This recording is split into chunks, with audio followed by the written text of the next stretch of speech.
Welcome. This is one of our public meetings. We have many scheduled. If you are in the calexitnow.org email list of 45,000 people, then here's my buddy.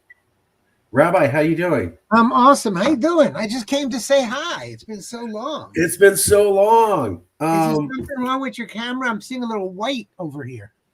I've gotten older. I have definitely gotten older. I tell my wife I'm looking for a new mirror.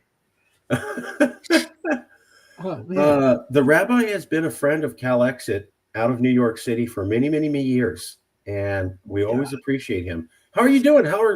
How's things over there? Oh, we love New York. Why don't you take our mayor? Oh, I'm not going to get into it. He has a different vibe out here in California. We're so pseudo-socialist, but do they like him out there? Would they want him? Well, this place loved AOC. Right? Oh, okay. So AOC is not from California, but she was really well liked here. Additionally, Bernie Sanders was from here. Well, Bernie Sanders was not from here. Sorry, my brain's not working today. Bernie Sanders was really well liked in California, and his 2016 campaign was largely energized by California voters. So he was able to act like he was a national candidate because of the amount of support he had in California. So we're a little bit liberal out here. See, this is why I want to divorce you, Marcus. Yeah, exactly. I just don't understand when you were on our podcast why they didn't get that. Can I come back on the podcast? I had a great time talking with you. Yeah, I want you to come back when I'm there. They just totally missed the point. We love you because we hate you because we love you because we hate you. It's the perfect. Listen, you want the people we don't want. We want the people you don't want. What could be better than this? So that's why, and just for everybody following along, so I do a lot of conservative podcasts. I am liberal. I am for Calexit, but the reason that I do that is we have to get the votes. So you're going to need to be able to talk to people. And Daniel and Rick, your devices aren't connected. If they are, I'll let you in the studio. We'll take questions from anybody. But part of what we've been doing for the last decade is reaching out to conservatives outside of California. And the reason that we've been doing that is what the rabbi showed. The rabbi's out of New York City. And he's like, hey, you guys like stuff we don't like, so we'll let you leave. And we could be happier together, right? If we had a peaceful divorce, right? I consider you a real buddy, Marcus. I love you're you. Like a brother from another planet, And yeah, I just don't get it. Staten Island is making a little bit of noise that they'd like to leave the city. I wish that could happen. But to me, the states have to split up. I have no doubt about it. And I said before Trump won, if you guys can't pull it off now, you're never going to pull it off. It's now so I have to keep saying this. I don't like chaos and people being sad, but it's never been a better time for Calexit. No, this is it, man. Yeah. The reasoning and stuff. Actually, while I got you, and you're on the other side of the coast. Okay, yep. So this is the Calexit meeting. By the way, anybody here who has any questions, Rick, Daniel, Margaret, anybody, if you type the questions in on the chat or the private chat or the notes, I'll get it, and I will make sure everybody will have a meeting every week to answer any questions from anybody on this. But Rabbi, while I got polls and just get your honest reaction. Okay, do I have a choice? Can I give you my dishonest reaction? You can give me your dishonest reaction.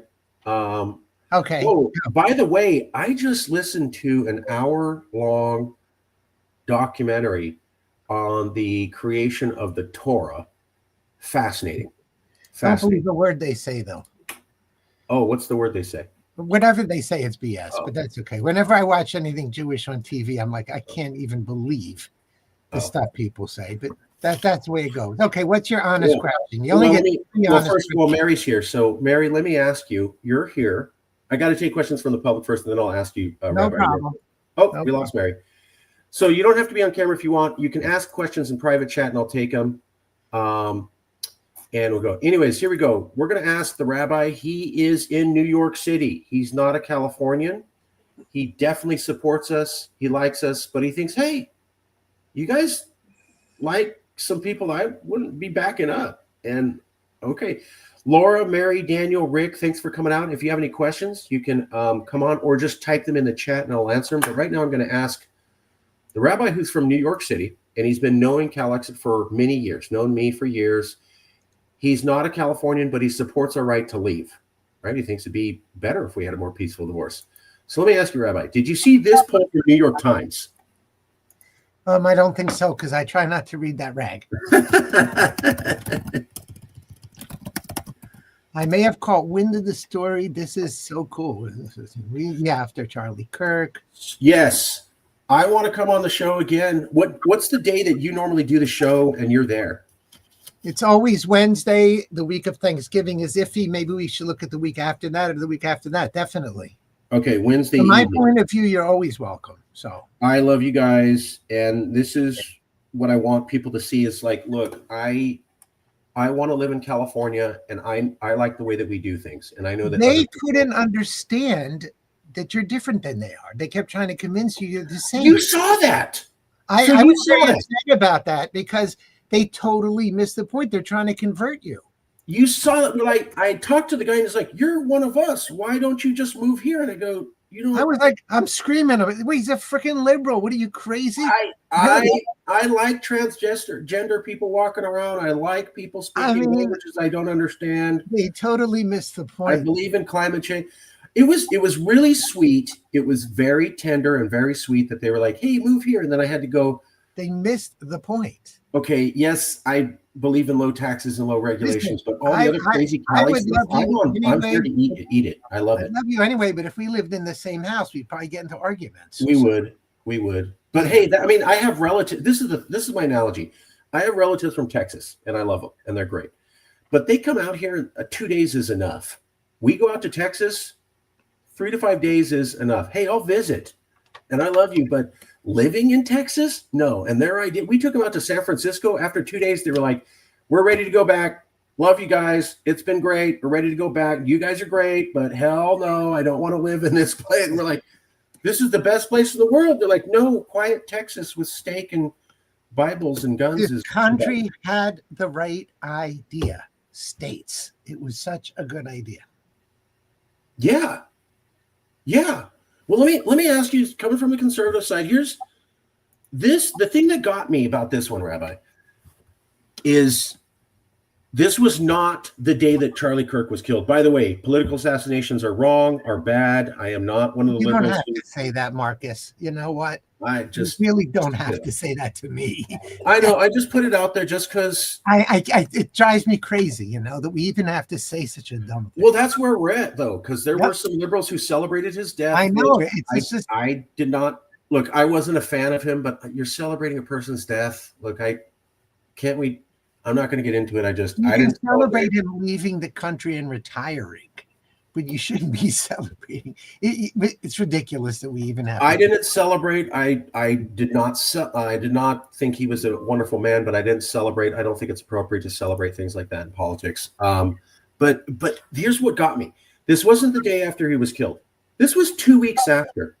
This poll is not talking about to Americans, "Hey, somebody was killed in politics." It's saying, how do you feel about the reaction of everybody after that death?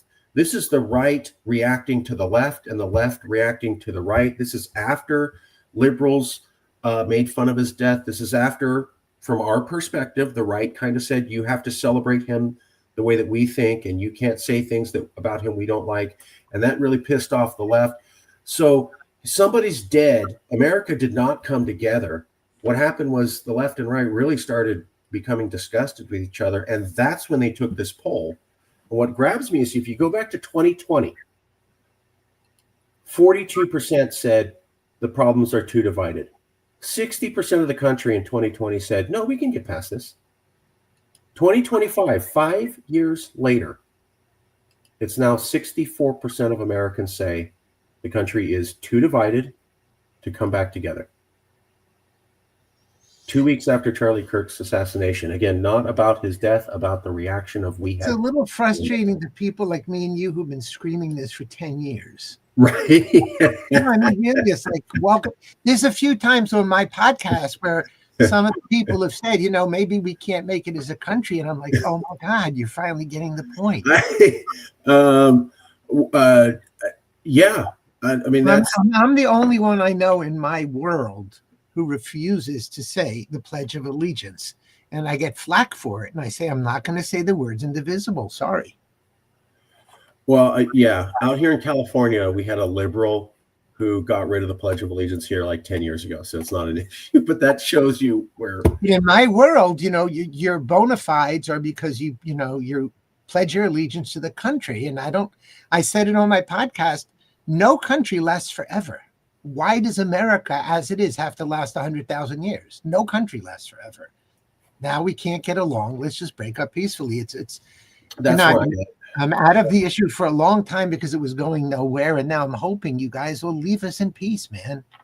So I just want to I'll say, pay for your moving truck. Yeah. Well, let me address a few points here, real quick. So for everybody in the chat, I am a liberal. I am a fan of diversity and science. I totally back California things, and I'm not asking for sympathy for Charlie Kirk at all.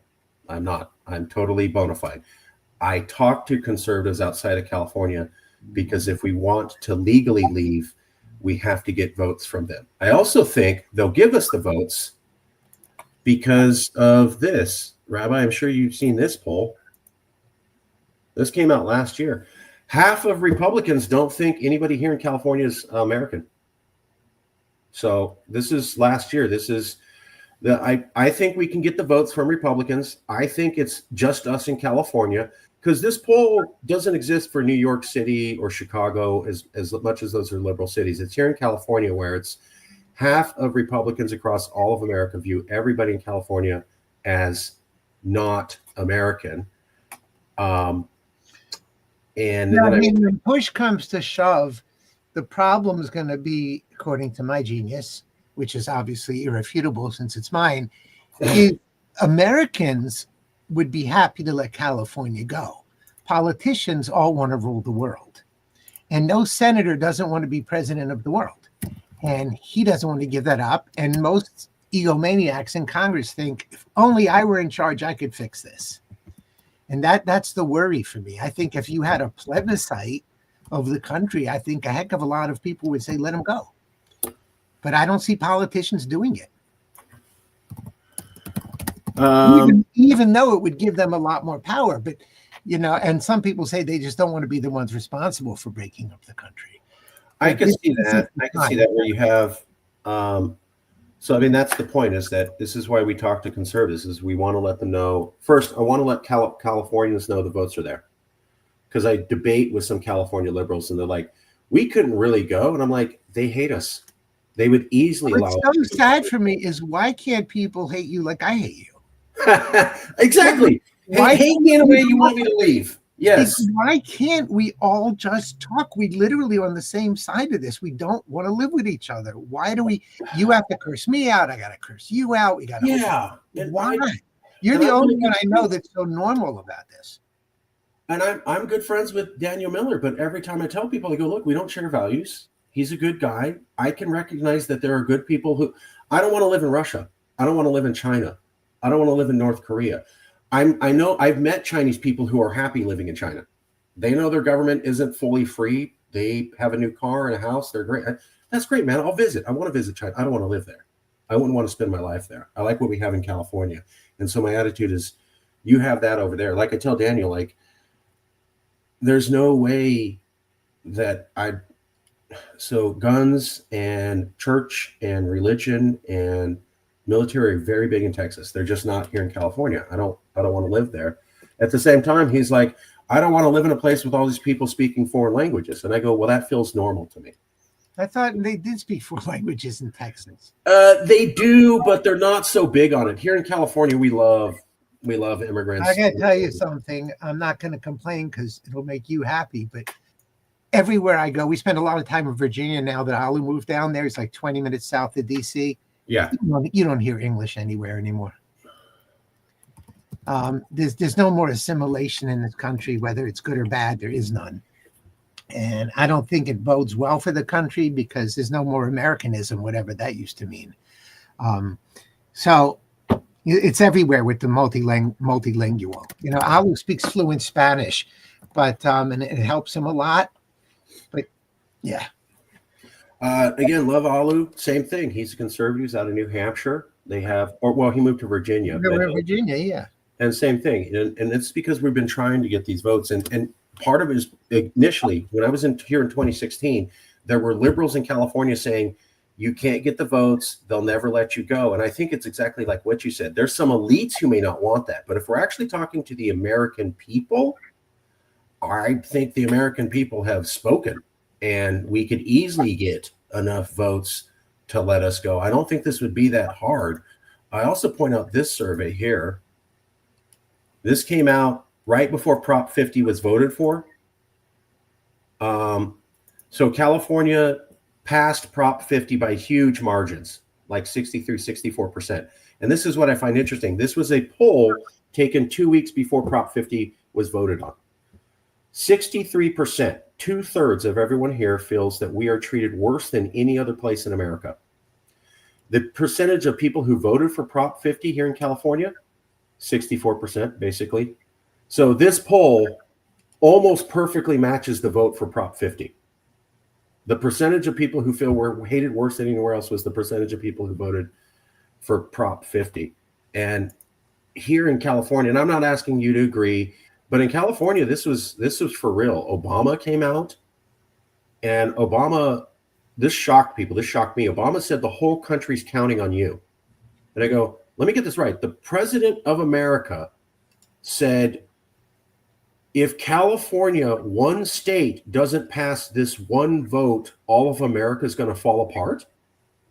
And I said, does that sound like stability? I'm not asking you to be liberal, but just a former president comes to one state and says, boy, it's all up to you guys in this one state, this one vote, or the whole thing's over. Taking a step back, does that sound like he thinks the American project's stable? Yeah. If you listened to my podcast from last week, there was a 10-minute rant against Trump. He would have, I mean, just explosive, unbelievable. Listen, I only have a minute or two. I'm kind of thinking, I'm not a lot of use to you, but I'm wondering if I could be of use to you when you have the opportunity to talk to conservatives. Yeah. Could I help you make a bridge with them? Yes. To show them how we can hate and love you at the same time, not yell at each other. That's what I would love to do. And maybe I can make an impact that way. That's why I like working with you and Dan and all the others, is that we can say, look, we don't have to yell. We've already made the decision. It's not going to work out. Let's just have a peaceful divorce. And I got to tell you something. You're a damn nice guy, Marcus. I'll get you the money after the show. Yeah, thank you. Bitcoin. Maybe we could do shows like that once in a while where people who don't agree with you, maybe I can help with that. Don't agree. Californians who deal with you think I'm nuts, and that's fine, because that's why I want to divorce you guys, and that's fine. I still believe this is the right idea, because I guess it comes from my childhood. I didn't like my parents getting divorced initially, but here's the thing that got me. All my friends' parents got divorced, and I heard all their stories, and they were horrible. Parents were like stealing each other's cars, slashing tires, calling each other at 4 a.m. to make sure they can't wake up, taking the kids and disappearing for a weekend, yelling and screaming at each other. My parents, for as bad as they were, never did any of that. They said, it's over. We're done. We didn't really see them yelling and screaming at each other. My brother and I weren't kidnapped for 2 days. No property destruction. And I'm thinking, you had it good. I've been involved in some really, really bad ones. Right. But we don't have kids together, me and you, Marcus. At least not. We're going to admit that we do. So we can separate very happily, and we can even come together on holidays and have a beer if I drank beer. I'm just saying, I have seen horrible divorces, and I've seen reasonable divorces where they're like, look, it's over. We don't have to destroy each other. Totally reasonable, because we don't need an ongoing relationship of raising somebody. And I'm so sick of hearing, how can we live without California? We won't be able to trade with them. We won't be able to go to all the questions you've been answering for 15 years. Like, come on. Like, we can't go to Canada. It's all BS. Anyway, I'm gonna run. I'm so happy to catch up with you, Marcus. Let me know what I can do. Okay. All right. I'll talk to you soon. Take care. Good luck, my All right. friend. Bye.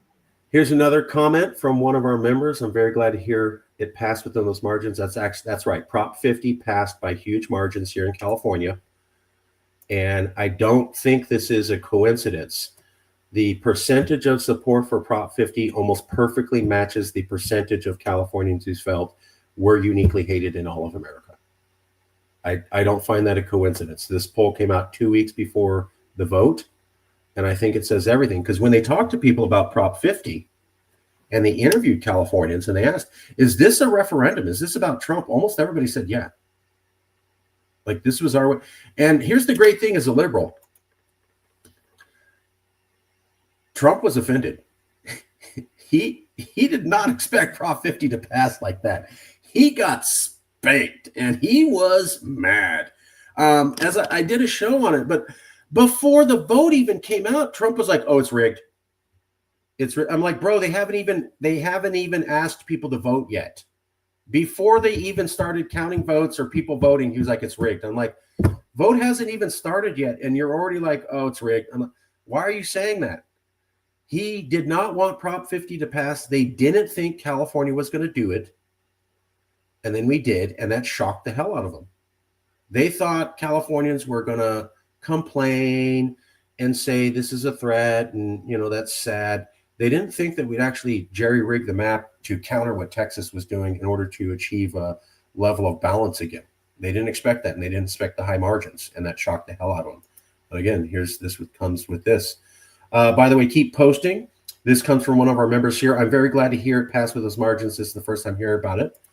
Also, from the same comment, here's from another commenter here in the studio.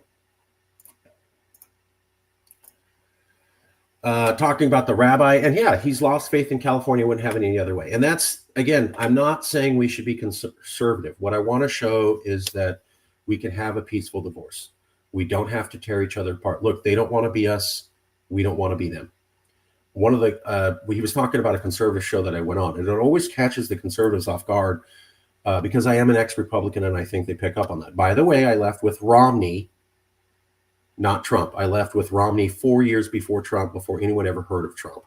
And I said the Republican Party is going to go racist. Why? They lost their entire Latino percentage of the vote. And they go, that's it. They're not interested in brown-skinned people. They're going to do something else. And that was 4 years before Trump. But I wanted to show that we could get the votes. We could work with people. It doesn't have to be violent or angry or scary. They're ready to let us go.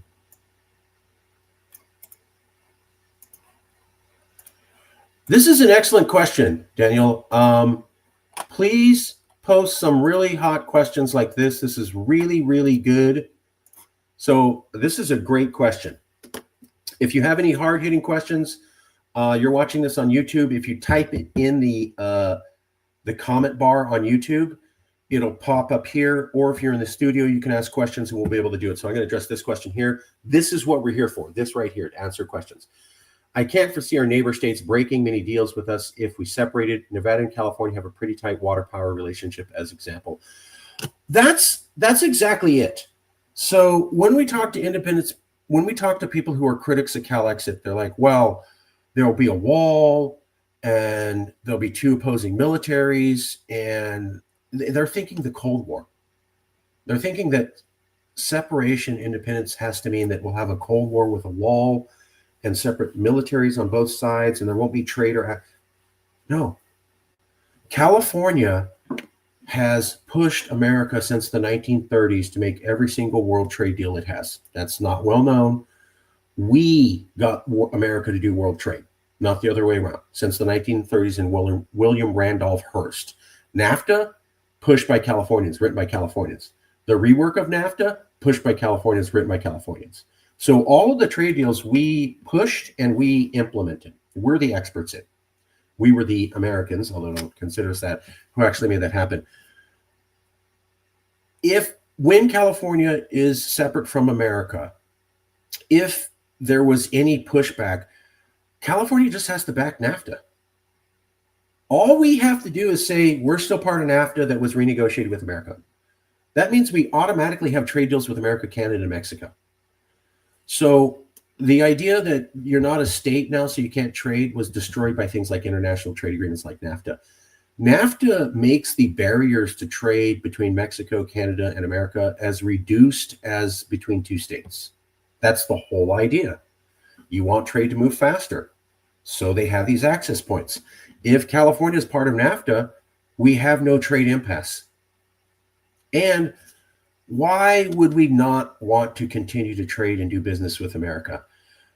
People in California are upset about their rights being threatened, the right to protest, the right to not be confiscated, to be thrown into a prison, disappeared, to have clean air and water, to support our diverse values. Many people in California who are upset at what's going on aren't talking about, I really am upset about the percentage of the water negotiation from 1966. Or I'm upset about the power sharing agreement we have with these other. That's not what's happening. It's about protecting rights. So we can keep all of these agreements with America, with other states, with other countries in NAFTA. Nobody's going to be bothered about it, and it would keep the whole thing cogent and moving along in one piece. Any other questions? Please post them. We'll put them up. This was another survey I wanted to show people here. This came out at the same time. So do people get along? This came out from the same survey that said, compared to other states, how well is the Trump administration treating California? Californians believe, 2/3 of them, that California is treated worse than any other place in America. Here's another survey that came out roughly around the same time. And it said, in the next few years, political violence in the USA will increase 68%. So almost 70% of Americans, as of October last month, think that political violence in America is going to increase.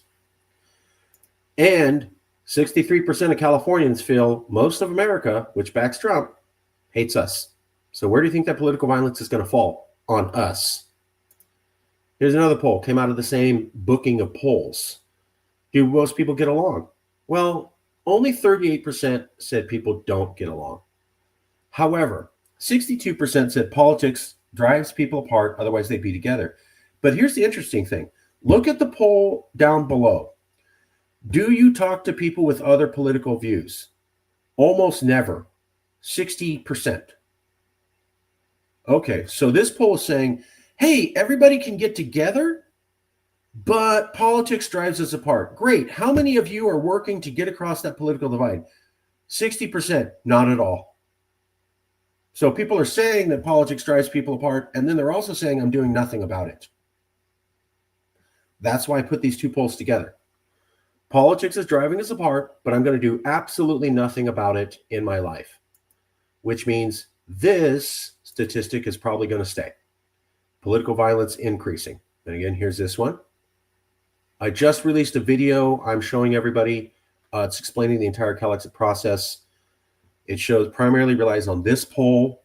63% of us believe that Trump treats us worse than any other place. He's backed up by America. And last year, 48, basically half of all Republicans across all of America view everyone here in California, you, me, everybody in the studio, everybody commenting, anybody in California, definitely our governor, definitely Governor Brown, any of our elected officials, as not American. I want you to think about that. You're not American. Now, this poll included California Republicans who probably didn't have as harsh an opinion. So if you pull the California numbers out of this poll, you're probably looking at over half of Republicans said this. Here we go. Thank you. Another question. Here we go from the chat. We're going to post it in. We're going to post it in two different ones here. The prime example as well as a substantial. Okay. Hold on. Here's another question coming up for everybody. This is why we do this. Here's from somebody in the studio. Do you think separation would encourage some of our old and outdated laws to be revisited? Prime example, California doesn't regulate groundwater access very well, and Nestle has exploited a substantial amount. Excellent point. for decades. Just an example, any law that should be revised can be used for discussion. Brilliant point. Brilliant point. Yes. So I used to have the opinion that we wouldn't need to change too many laws. And I think to make a functional nation, you won't. However, we brought on JJ, and he's a political director now for Calexit. Now he's worked in Washington, D.C. for many years, teaches political science. He's met a lot of people, ran 67 campaigns, met Trump, met Biden, etc. Came out 2 months ago and said, Calexit's going to happen. I'm here. What he said is that you would have to revisit a lot of these. Now, we also did an interview with a group called Coalition of Oneness. Coalition of Oneness is a new group that's going to be launching in the next couple weeks. They also came out of nowhere and said, we back Calexit and we want in. And we said, well, the best way is to follow our plan. Our plan, by the way, is available to everybody. You call for a blue ribbon panel. We lobby the legislature, you call the legislature, and we demand a blue ribbon panel. We think that will cause everything to fall into place. Now, what we had to explain to them during the interview with Coalition of Oneness was they were asking about this because they were kind of a civil rights group and human empowerment group. And we said, you can't form a new nation without addressing problems from the past. If you look at Israel, and I'm not talking about current policies, I'm just talking about the historical forming together of Israel, 1960s, and you look at the formation of Singapore roughly around the same time. These are two small nations. They're also highly diverse, like California. They both had an epiphany stage where they said, okay, we're going to form a nation, but we can't just carry in the problems from old. So there were some issues, like in Israel, they implemented Hebrew. Everybody had to speak Hebrew. They weren't doing what had been allowed before, where you had multiple different languages. There were some other things. The idea was that if we're going to form a nation state, we can't bring all these old intractable problems in. You at least got to start with a clean slate. Now, it won't be perfect, but you should at least try.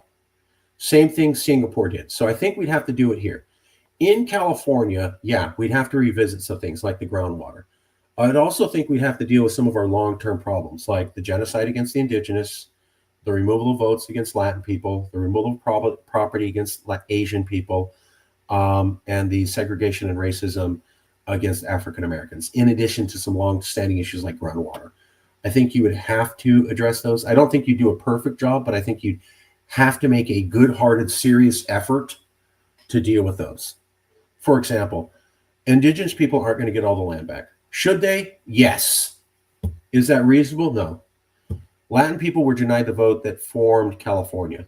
Are we really going to be able to fix that all the way? No. Asian people had all sorts of property stolen. Chinese people had property stolen in San Francisco. There was a genocide against Chinese in the 1850s in San Francisco. Japanese had a lot of property stolen. They're not going to get it all back.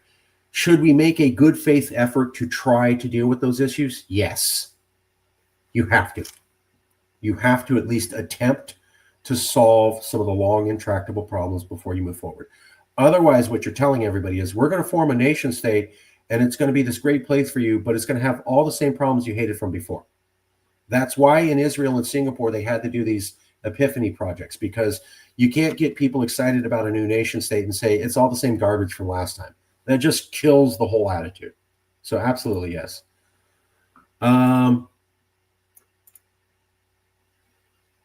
Yep. So here's another comment from Rick. And this is very Calexity. Yeah. Just like I think you saw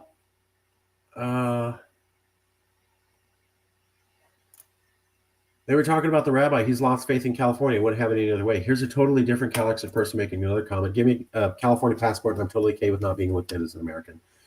One of the things that we talk about a lot here is when we talk to Californians, they all do that already. That's why I know Calexit will happen, is because there's already people acting independently.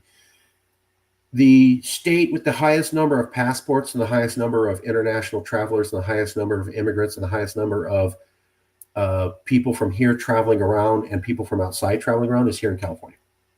By far. New York City is comparable, but New York City, and that's a city. This is a nation, state size.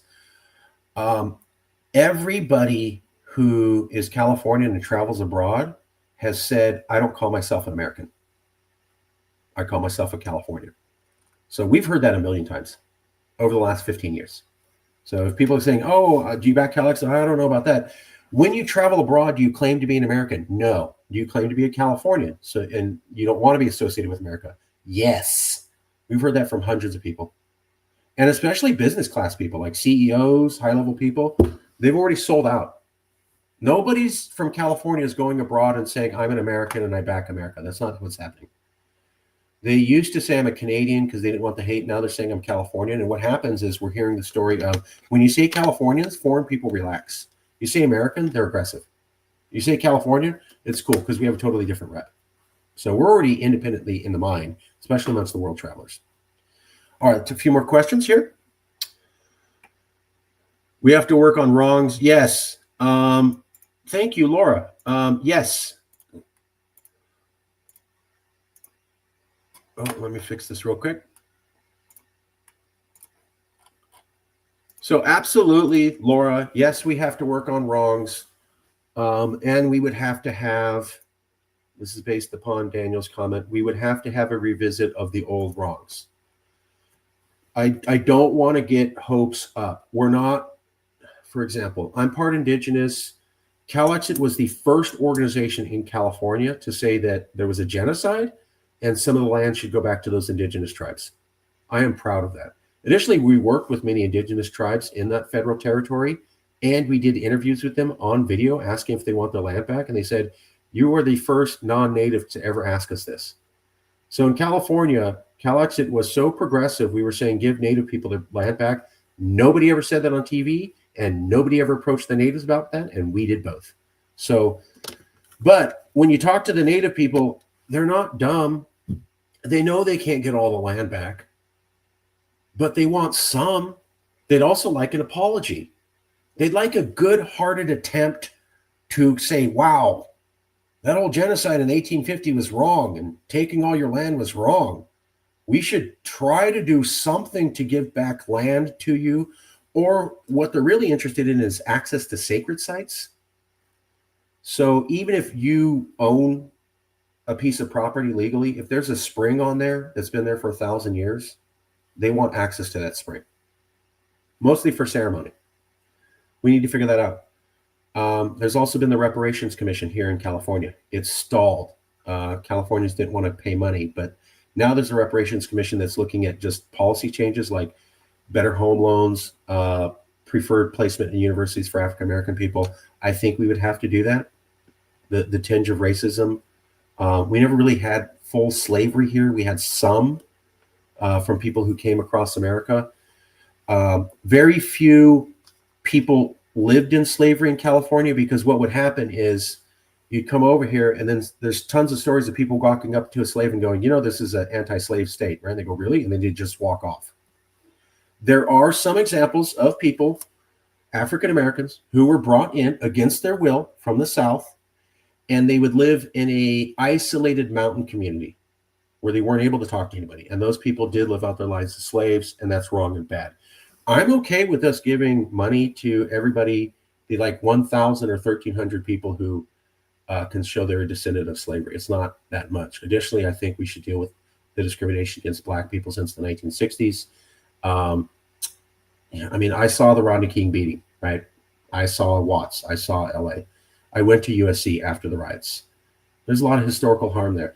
Are we going to fix racism against Black people in one fell swoop? No.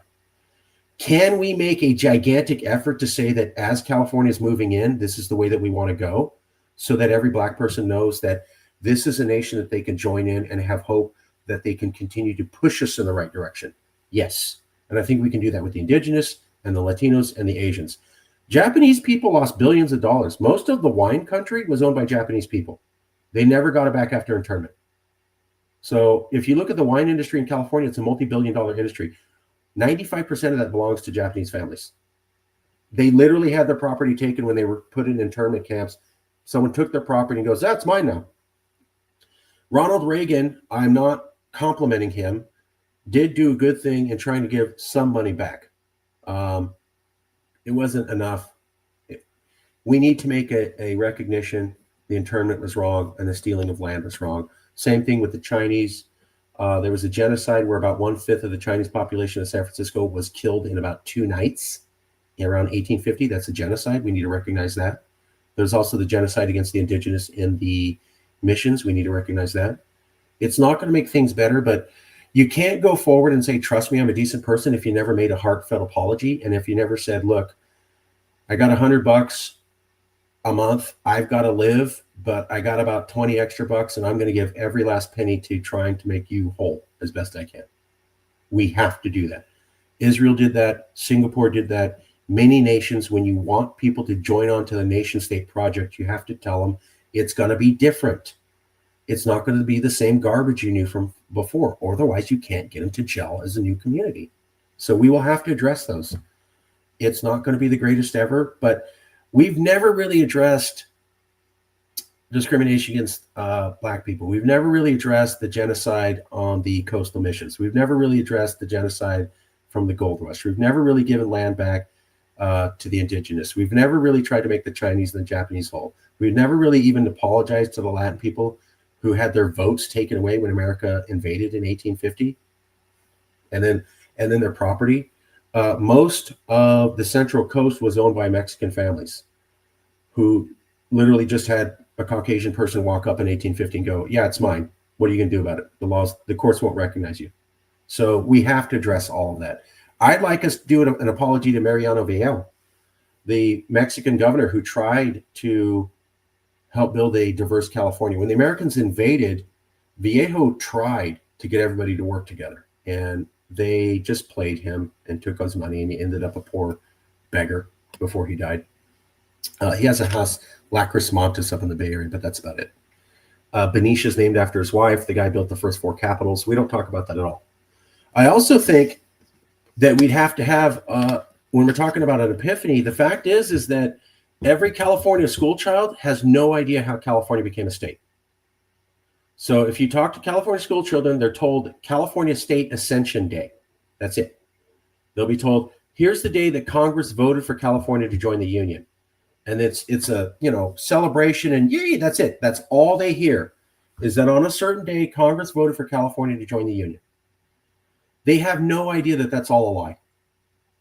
So Congress voted for California to join the Union after a military general declared that California was part of America.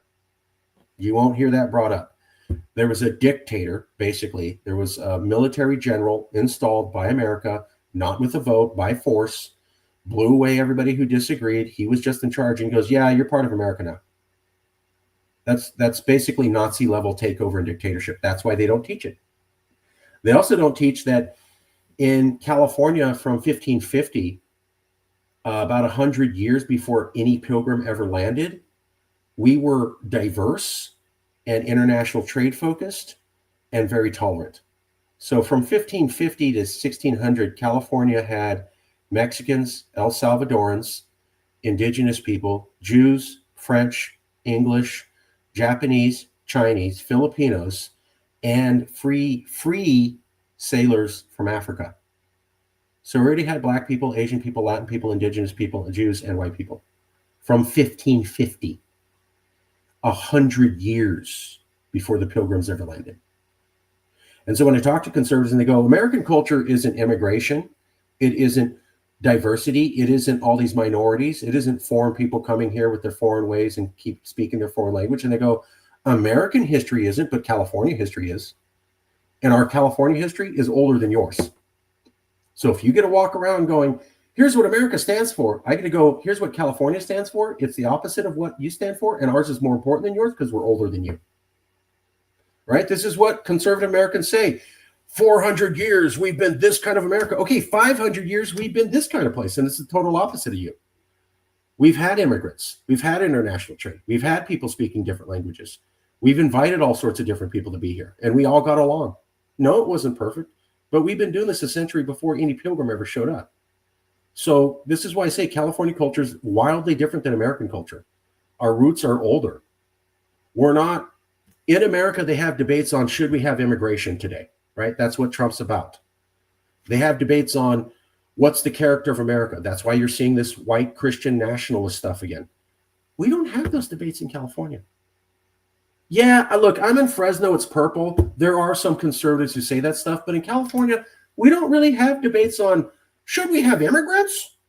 Is it okay for people to speak different languages? What about gay people feeling comfortable coming here? What about transgender people? What about somebody who's discriminated in another part of the world for any reason feeling comfortable? We don't have those debates because there's not enough people to say, oh, let's revisit that. Check out America, right? Trump from 2016 to 2025 is because Americans are asking themselves, do we want brown-skinned people here? Do we like it that they speak different languages? How many immigrants should we have? Why are they having a trade war with China? I'm not sure we should be international trade, right? I want more domestic production. I don't want international trade. I don't want these Muslims. I don't want these Mexicans. I don't like these foreign people. You need to speak English, and we're about Christianity and Western values. That's what they're pushing with Trump, right? And the Republican Party. I'm sure many of you saw Stephen Miller's speech when Charlie Kirk died. Watch the Stephen Miller speech when Charlie Kirk died if you want to see what's really going on. It was literally taken from Joseph Goebbels. I am not lying to you. Joseph Goebbels, the propaganda minister for Adolf Hitler, wrote a speech called Light and Darkness. Stephen Miller copied the exact same speech and gave it to all of Republican America after Charlie Kirk on his wake. And there was absolutely no pushback or alarm by any conservative in America. Think about that. Charlie Kirk has a funeral. Let me make it simple. Charlie Kirk has a funeral. I'm not Latino. I'm pure white. I'm here to celebrate Charlie Kirk's. By the way, I want to read this speech I got from Joseph Goebbels, who was the propaganda minister for Adolf Hitler. And I'm going to say this live on TV in front of Trump, in front of Erica, in front of Charlie Kirk's fans, in front of Marco Rubio, in front of J.D. Vance, in front of the Republican Party. No one said anything. Nothing. There was no complaints. There was no word. You had to watch liberal videos to see liberals saying you just quoted the propaganda minister of the Third Reich. No one was bothered by that on their side. Totally cool. That's who they are. I mean, I'm sure you've seen J.D. Vance throw his wife. Look, interracial marriage is awesome. I'm a product of interracial marriage. Don't throw your wife under the bus, bro. Your wife's Hindu? People are trash talking her. You'll go on TV and do absolutely nothing to defend your wife? What do you think your kids are going to think when they get older? They're part Hindu. And they're going to see that when racism came for their mother, you as their dad did nothing. Did nothing. How do you think those children are going to feel? I'm half Hindu, and I'm supposed to believe I'm loved in this country, but white supremacists attacked my mom, and my dad, who's vice president, could potentially be president, did nothing. He didn't even try. Will those kids feel like they're actually accepted in America? Or are they going to have two brain cells that work and go, wow, this country hates me and my kind? I mean, they trash talked my mom. My dad was so scared he'd lose power, he did nothing about it. This country hates us. That's what those kids are going to think. And that would never happen in California. If you ran for office in California and your wife was a minority and she got trash talked and you did nothing, I don't care if you're a Republican, you would be done here. Done. And I do know the Republican candidates and I don't back them. But I'm just saying, look at America, look at us. There's certain debates they have over here, we never have. There's certain things they say over there, we never do over here. Look, I'm a fan of Kamala, but when Kamala was here, she never said don't have immigrants. 6 months after being vice president, Joe Biden had her on TV saying to all the immigrants, don't come to America. Why? Because he was the president who was going to heal the soul of the country and bring conservatives and liberals back together. Remember that? 2020, Joe Biden said there'll be a national healing and I'm going to bring the country back together. So they started taking MAGA talking points like, we don't need Mexicans crossing the border. And that's how they got Kamala, for the first time in her 20-year political history, to say something completely out of line with what she said in California. I'm not blaming Kamala. I'm just saying when she ran for president of America or vice president, they probably told her this is what Americans want. They don't like all those immigrants. They kind of like the border wall. We don't do that here. We don't have those discussions. That's why I feel safe here. That's why I love living here. That's why I fight for this place. Because I know as a Latino, do you know it's okay to be racially profiled in America right now? Like that's law. The Supreme Court said that's totally cool. So it is completely legal to be racially profiled for being Latino. I just read a story in New Mexico. They pulled a Native American woman out of her car and were about to deport her to Mexico. She's indigenous. They came here before anyone else. This is her land more than anyone else's. This happened this week, by the way. They go, no, you're a Mexican. We're shipping you. The whole tribe had to basically shut down the roads and call and go, she's not Mexican. I'm Mexican. That's kind of insulting to me. It's okay to racially profile people and ship out of the country. They almost shipped out an indigenous person. By the way, Homeland Security, the governor, and the mayor who were part of that all just wrote it off as simple human error. Nothing to see here. Don't get worked up. Yeah, we almost kicked off indigenous people out of America. By the way, I'm sure you saw where there's almost 200 U.S. citizens who've been disappeared by the Trump administration. That's a fact. Not undocumented immigrants, full-blown U.S. citizens disappeared. Gone. Poof. Where are they? I don't know. Where'd they go? I don't know. They look Mexican, so they're gone. That's cool, right? This is what happened in 2016. When Trump came back and I saw, and look, I like Newsom, but when he came on with Rob Bonta and he's going, we're going to Trump-proof the economy. And I go, in 2016, you said you'd protect undocumented immigrants and 6 died in an unlimited detention private prison that we fought against and couldn't stop. We couldn't stop Trump from unlimited detention. We couldn't stop Trump from taking people. We couldn't stop Trump from having 2/3 of the police and sheriff's departments in California work with ICE. And we couldn't stop them using private prisons. And the result was 6 people are dead. And so when I saw Newsom this time going, we're going to Trump-proof economy, I go, you're going to bring those 6 people back to life? What about the 100,000 people who were locked in unlimited detention? That means you're grabbed off the streets. Your family knows nothing about you. No one's told where you are. You're not listed anywhere in any database. And you just go someplace and you're put around cyclone fencing. And you're told maybe someday you'll get out. Now, true, a lot of them got out a month or 2 later or 2 weeks, but just think about that. You're grabbed off the streets. They don't identify themselves. They don't say where you're going. There's no paperwork, no due process, and you're placed in a room and told, maybe we'll let you go. Anybody see Stalinist Russia? That's what it was. And also think about deprogramming. Okay. So California is saying, oh, look, the courts work. We got the courts to order Trump to back down on everything he did. Yeah, a month after the fact.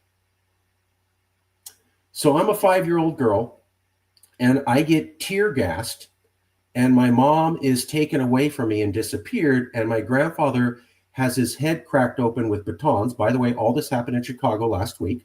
I'm Latin, so I stay up on all this. I'm supposed to believe that 5-year-old little girl isn't traumatized for life?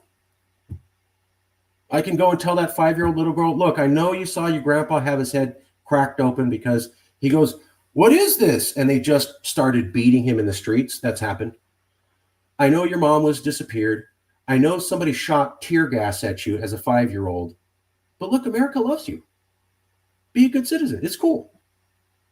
I don't think that person ever gets over that trauma. And I think telling them, hey, the court said it's wrong a month later after your grandpa has permanent brain damage, after you've known 2 weeks without your mom crying every night, after you've gone through tear gas. They're tear gassing children in Chicago, just so everybody knows. They're ramming people with cars in Chicago, and they've already capped a few people in Chicago.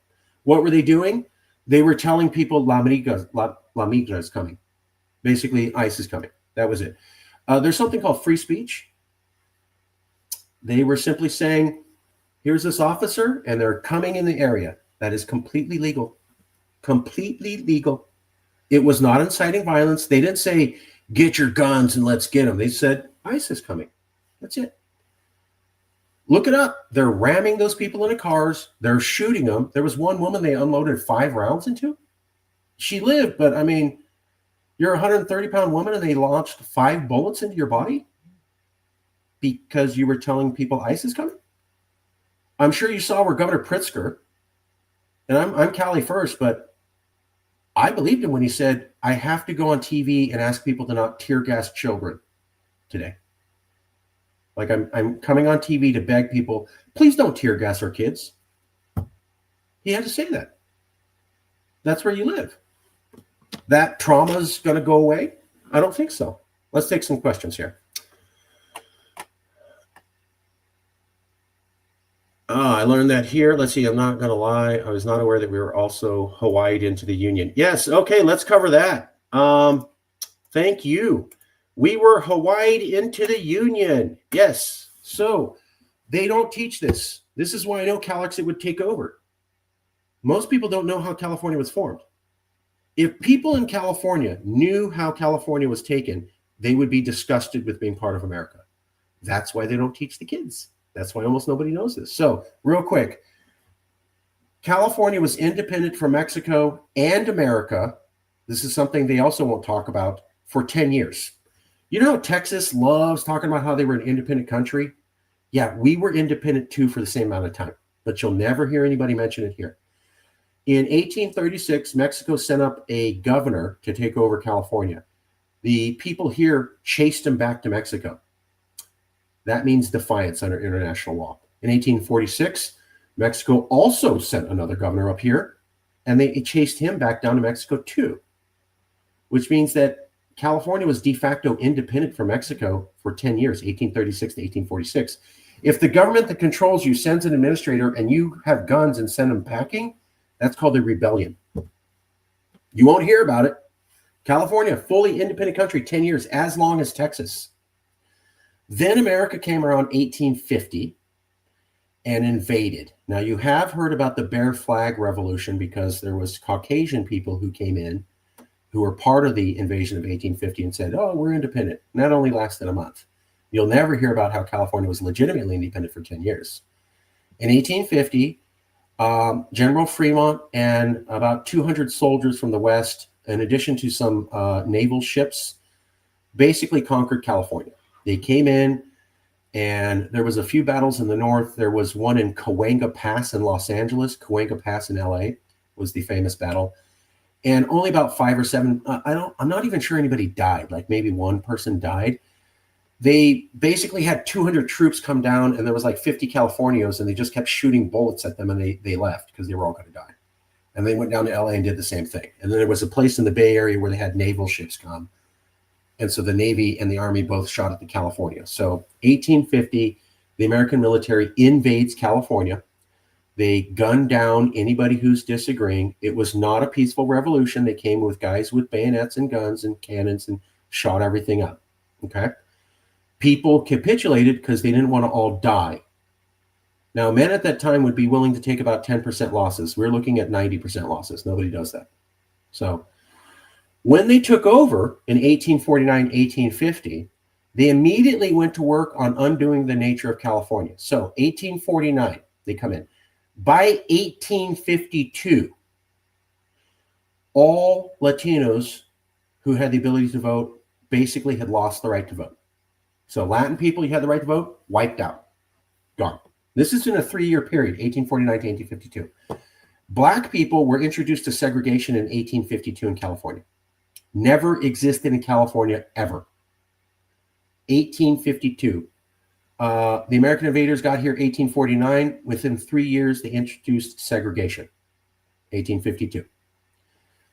Asian people were called celestials by this group of Americans, meaning they came from the celestial heavens, meaning they weren't even humans. Yes, so racist white people who came in America, from America, and invaded California did not view Asian people as human beings. They were called celestials. They literally felt because of their face, they must be alien beings from a foreign planet. I'm not making this up. Okay, so they weren't even human beings. That's why in 1850, you could kill off 1/5 of the Chinese population in San Francisco in 2 nights. That would typically be called a genocide by world standards. Additionally, all their property was taken. So you own property, it's gone. So within 3 years, if you're black, you're segregated. If you're Latin, you have no vote. If you're Asian, all your property's gone. Also, indigenous people, they started the gold rush and genocide. And the California government from 1849 to 1855 has receipts. Basically, the government said, if you go and kill an Indian person, an indigenous person, and bring us their chopped off head, we'll give you $1. Because they wanted to kill all of the indigenous off in California. So we had a genocide that was Nazi level organization. There's actually receipts that are still available online. I have a screen print of them. And it's literally like one adult, so much money, one child. So you got so much money for an adult male head, so much for a woman's head, and then so much for a child's head. They paid money for children's chopped off heads and for women's chopped off heads and men's chopped off heads. Of indigenous from 1849 to 1850, this was the Americans. Now, if you talk to school children here, they're going to be told 1850 something Congress voted for California to join America. Done. That's it. What about the segregation? The conscious genocide, the chopped off heads, the receipts for that, the Asian people massacred, the genocide there in San Francisco, the removal of land, the removal of territory, the removal of respect, the removal of votes. Nothing. They don't know any of it. And I think that's why Calexit would happen. If Californians actually knew that California being part of America meant every single minority had to be trashed for the next 100 years, basically until the 1960s we started getting out of it, I don't think they'd be thrilled. Secondly, do you know what California joining America allowed America to do? Keep slavery alive for another 15 years. So if you look up the Compromise of 1850, what they said was, oh, I know, if we allow California in as a state, the South will agree to not gerrymander some districts. And so basically they were able to keep the slavery arrangement alive till the Civil War. So California joining the American Union specifically allowed the institution of slavery to exist another 15 years when it would not have. What's there to be proud and happy about joining America on that? You kept slavery alive and you committed genocide and segregation and murder and theft and mayhem and rape. And that's how it is. Oh, and then there was 5 military generals who were ordered to control California. And the 5th one just said, yeah, you're a state. So technically we were a state by dictatorship. All that's wiped out. All you hear about is the congressional vote after all that happened. And that's all anybody knows. Imagine a California where everyone in California knew that history. Honestly, this is a question to you guys. Do you think Californians would be proud of being part of America if they knew all the history I just told you? Yeah, we kept slavery alive another 15 years. Hundreds of thousands of people killed and in bondage. And we brought in segregation and racial discrimination and genocide and rape. And nobody's going to be cool with that. That's why no one knows. That's why they don't teach it. They don't even teach college kids this stuff when you take a California history class. They'll start with John Muir and all the nice, pretty stuff. We were absolutely Hawaii'd. And who was the guy who, only one person brought this up, and it was like a new mayor candidate for New York brought it up. Okay, let's take a, Daniel says I was not aware of that. Oh, Laura says I was not aware of that. Speech was scary. Yep. That's what okay. All right, here's another question. Let's do this. And ask questions. We will take them. So go to the public comments. Thank you, Cat 1754. I wonder if that's Catalan. It's time for Californians to be proud of being Californians, if anything else, no matter the political status, drawing from the Quebecois or Puerto Rican subnational identities. That's right. Puerto Ricans are part of America, but they have a national identity. So do the Quebecois. They're not technically independent, but they have a very national identity, independent from Canada. Great point. Cat 1754, please keep mentioning that. Now let's go to this comment here. Here's another question from the people in the studio. Ask questions. We'll address all of them. We're going to have to do military buildup and get a lot of international support 5 to 10 years after we leave. Once America realizes how the scales work, freedom isn't free. It's still true. So just a couple things. One is California is going to ask for permission. And because Republicans hate our guts and don't like us around, they're going to be fine to let us go. And one thing I always say is, if someone's kicking you in the butt on the door on the way out of the house and saying never come back, do you really need to be worried about them coming and grabbing you again? They didn't want you. They kicked you out. They literally said good riddance. And you legally asked them for the right to leave. So it was all legal, all agreed upon, and I don't think they'd want it back. But if they did, California is the world's 4th largest economy, even when it was the world's 6th largest economy. If you took the amount of money that California puts into the U.S. military right now, that amount money of just California's portion to the U.S. military budget, larger than the combined Russian military budget. I want to repeat that. Just the California budget portion of the American Defense Fund is larger than the entire Russian military budget.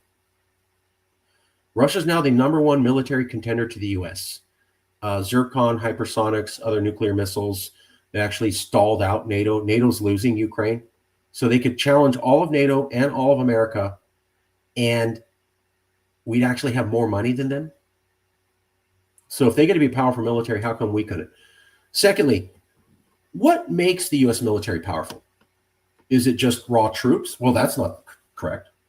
North Korea has more soldiers than the U.S. military. So does China by far. Russia has more active duty trained combat troops than the U.S. military. What makes the American military powerful is they have jet fighters, missiles, satellites. They can spy on terrorists and shoot a missile down, and they can send in a Black Hawk that's undetected by satellites of any country, and they can the Gerald Ford can sail up. It's an aircraft carrier. No other country really has an aircraft carrier. That's all tech. That's all tech. America does not say, hey, we were going to launch 100,000 troops in your country. You better watch out. What they say is we'll have jet fighters and bombs and satellites, and we can just shut off your communication thing. Look at Iran. They shut down their security grid. You shut off their internet. That's all tech.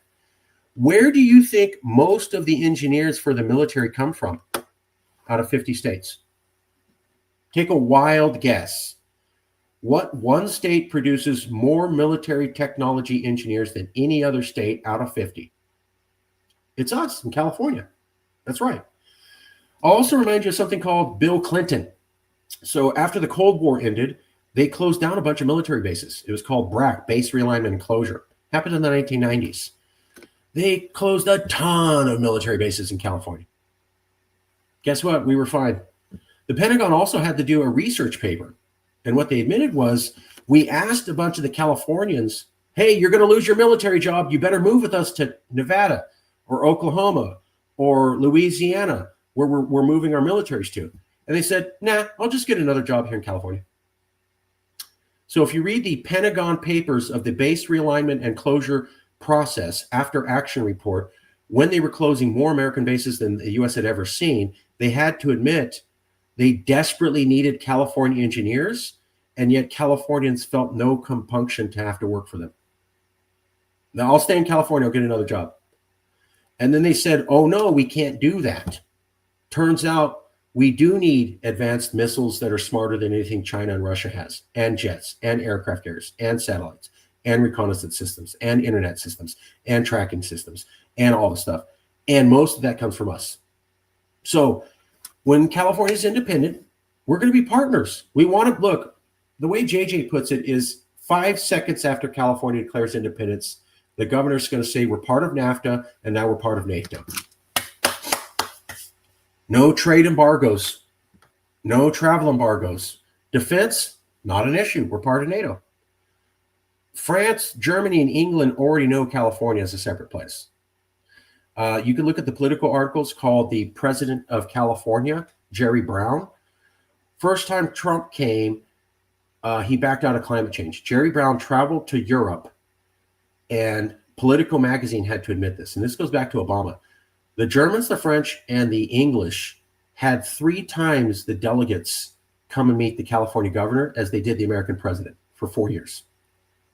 So president flies into a foreign country. You're supposed to have your top foreign dignitaries and like translators and flower girls meet him. California had 3 times the amount of dignitaries meeting our governor during the entire Trump presidency that Trump ever had, from Germany, France, and England. What that means is those 3 countries recognize us as separate from America. By the way, this goes back to Obama. When Obama signed the climate change accord, he did that in Paris, France. Paris, France had 2 tables, one for Obama and one for California. I'm not making that up. The French government, on their own, talking about climate change, made 1 table for America with Obama and 1 table for California, totally separate table. When Trump came along, they treated us as a separate country with 3 times more love. So when we're independent, we can go to them and say, hey, you remember us? You treated us as a foreign country already? Yeah, we want to be in NAFTA and NATO. Okay, done. You don't want the world's 4th largest economy part of your economic bloc when China's about to replace the US dollar? They would never do that. So we're bigger than Russia. The US military desperately depends on us for the edge that gives them that edge, which is why they'd want to be partners with us, and we could easily join NATO. Secondly, what state has the highest number of active duty combat troops who call it home, combat tested veterans, and veterans overall? California. We have about 1 million more than Texas. Everybody thinks Texas is pro-war. Yeah, but California's just huge. Okay. We have the most number of combat trained active duty soldiers, the most number of combat trained veterans, and the most number of veterans total by far, any state. Now, not more than America, but we have a lot of veterans. We have the tech. The U.S. military needs us, and we'd already be larger than most nations. So there really isn't a military issue there. Let's take another question. We would be part of NATO. NATO would definitely be happy to have us. NATO is getting their patoot kicked. They've lost a lot of their arms for the Ukraine war. They thought it was going to be wrapped up in a few months. It's 4 years later. So I'm sure I'll point out to everybody, when Israel was having the war with the Palestinians this past year, there was a news headline: artillery shells going to Ukraine are rerouted to Israel. That was public news. Why'd that happen? Because they didn't have any more. They ran out. The big, bad, powerful American military ran out of artillery shells and had to publicly admit, we can't fight 2 wars. We can either fight in Ukraine or we can help the Israelis, but we can't do both. They publicly said that. They redirected shipments because they didn't have enough. Okay, Europe is out of arms. Why do you think Trump made the arrangement to sell them arms that they would give to Ukraine? Because they don't have any more. NATO's used up all their arms. America's used up all our arms. So NATO would be happy to have a country that's the world's 4th largest economy with more combat trained vets than any of them have join, and technological superiority. It would be stupid for them not to want us. So I think we definitely get it. I don't even think it'd take more than a second. 3 times is significant. Yes, no wonder Trump hates that. Yeah. I heard about Cali's recognition internationally, but I've got to go. Okay, see you later, Daniel. Cali is recognized internationally. It's not officially called a nation, but if you look at some other things, you can kind of see where it's basically a nation. So Gavin Newsom has called California a nation state, straight up. And people loved it. He did it on Rachel Maddow. When Trump was president and we had COVID, Gavin got together and said, we're going to ignore anything the federal government tells us regarding COVID. We're going to have our own doctors group with Oregon and Washington. And then right after he said that, telling Rachel Maddow, he goes, and we're a nation state. So why do you say I defy the federal government? We're going to ignore the federal government. By the way, we're a nation state. Unless he was feeling it. Jerry Brown before him called California a nation state 5 times. Jerry Brown, the governor before him, went to Ireland and said, I'm just joking, but if we had Ireland's financial revenue, we could be independent. Just joking. Jerry Brown met the Chinese government and said, when it comes to climate change, you should consider us a totally foreign country from America. Why is he telling the Chinese government and the Irish government we're separate from America and could be independent? And then he's making a joke about how we're a nation state. 5 times, Jerry Brown. Then Governor Schwarzenegger also called California a nation state twice. So why did the past 3 governors all call California a nation state? There is no other governor who says that in America. Secondly, why did Schwarzenegger, Brown, and Newsom also do this thing where they sign trade deals with foreign countries and treaties on climate change? They're called memorandums of understanding, but they're basically treaties. So our governors are signing treaties with other countries and subgovernments on climate change and trade deals. That's something only presidents do. Secondly, why did France in the 2015 Paris Climate Accord put out a separate table for California and a separate table for America? Why did Politico write an article when Jerry Brown was governor saying President of the Independent Republic of California and talk about how France, England, and other European countries had 3 times the amount of people come out to meet us as for Donald Trump? Maybe it's because our governors know that we're basically an independent country. I mean, you're signing trade deals and treaties with foreign countries. That's something a head of state does. You're calling it a nation state. You're joking about how we could be independent. Really? I think they're already there. Okay, here we go. Oh, yeah, thank you, Laura. Absolutely. And that's exactly what we're talking about. So, Governor Newsom made cheaper deals for medical supplies. What did he say when he did that? America's still screwing around with the cost of insulin and with some other stuff. So we in California are just going to go ahead and get it done. That's independent nation talk. America can't get this done. So in California, we went ahead and just did it. I'll remind you what Governor Newsom said with COVID. We're not going to follow what Trump says. We're going to do our own thing. And we acted like a nation because we used the power of our nation state, is what he said, and approached the Chinese government to buy medical supplies directly. So California went and using its purchasing power and only negotiating on its own with China, bought supplies independent just for California, not for America, just for us. And the governor said we acted like a nation state when we did it. So now here's the same governor saying, America's falling apart. Remember, Gavin Newsom said there may not be an election in 2028. He said that 2 months ago. There may not be an election in 2028. He's not sure that the midterms won't be rigged and that Trump won't steal the election in 2028. So right after he says there may not be democracy in America, he also says, by the way, we got our own cheaper medical supplies. That sounds like somebody who's positioning California to be independent and showing that California can actually thrive as an independent country.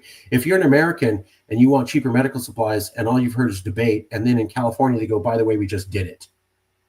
Who looks like the functioning country? So I'm telling you, Newsom is straight up hinting at this.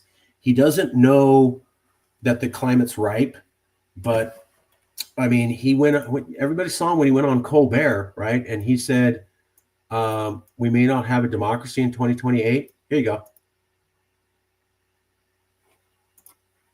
This shocked me. I don't think this gets enough attention. He's on the Colbert Show, September.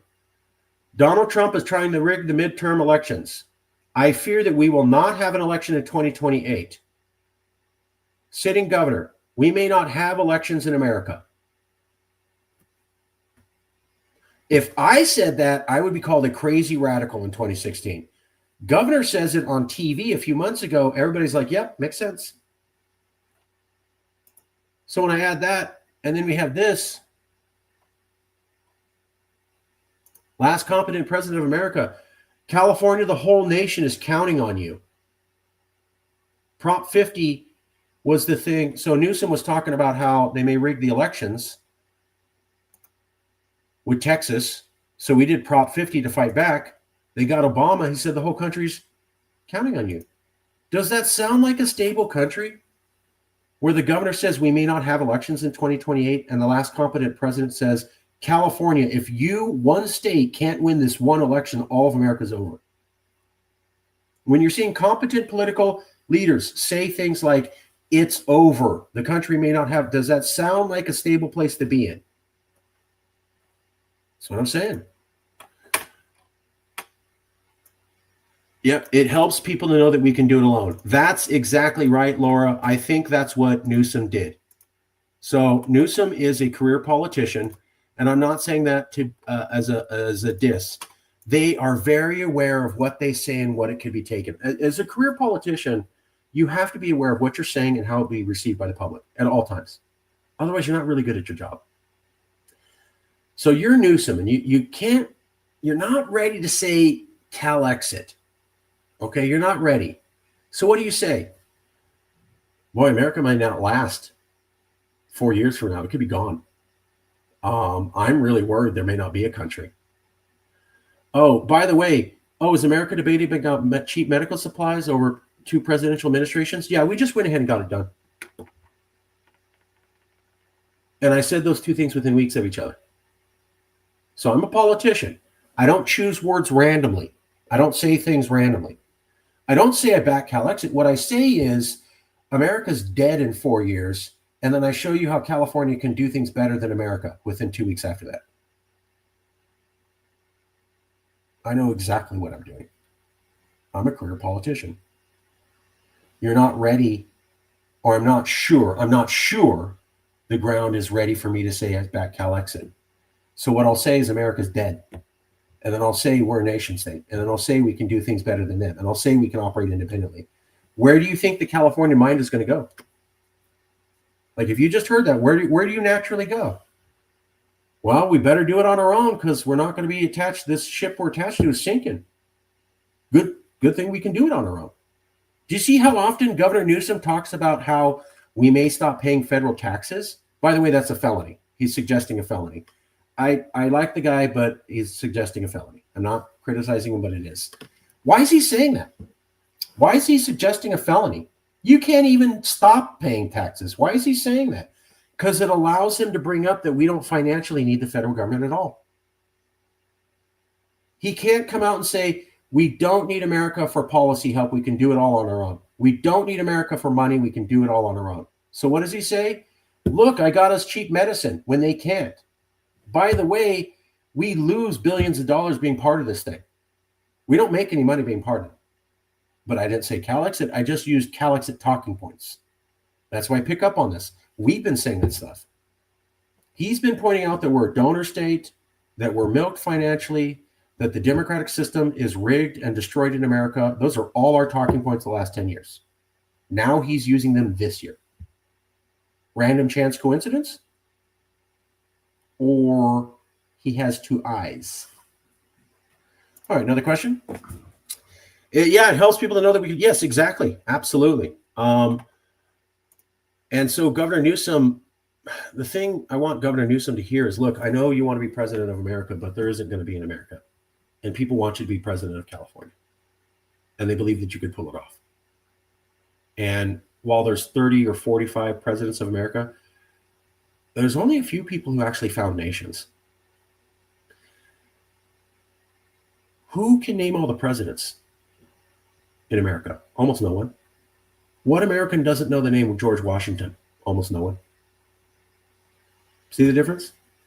45 presidents, most Americans can't name any of them, but every single person in America knows who George Washington was. That could be you. You could be another president on top of a sinking ship that's failing and sinking, and then you'll try to make it look as good as it can. Like when Obama became president, it's not a coincidence that America was in the Iraq War and everybody hated it, and they were in the worst recession. That's when they let an African-American man be in charge. Because they go, this ship's sinking. Here, you could have it. And he was really competent, but how much grief did Obama get?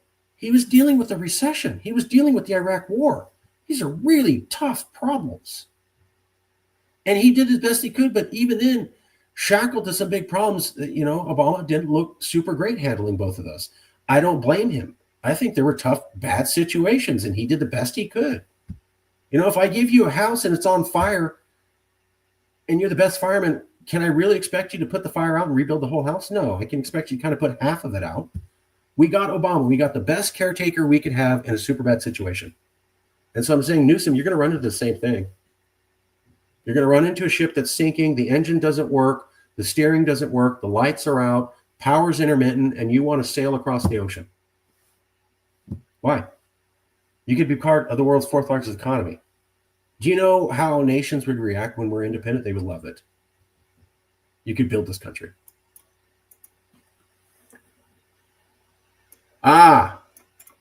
Thank you, Laura. Here's another question.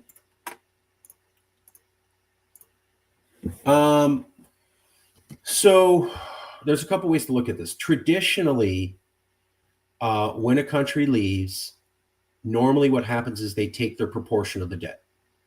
So if you're 13% of the country, when you leave, you take 13% of the debt. Roughly, that's normally the way that it has happened in the last couple hundred years. There's no law saying that has to happen.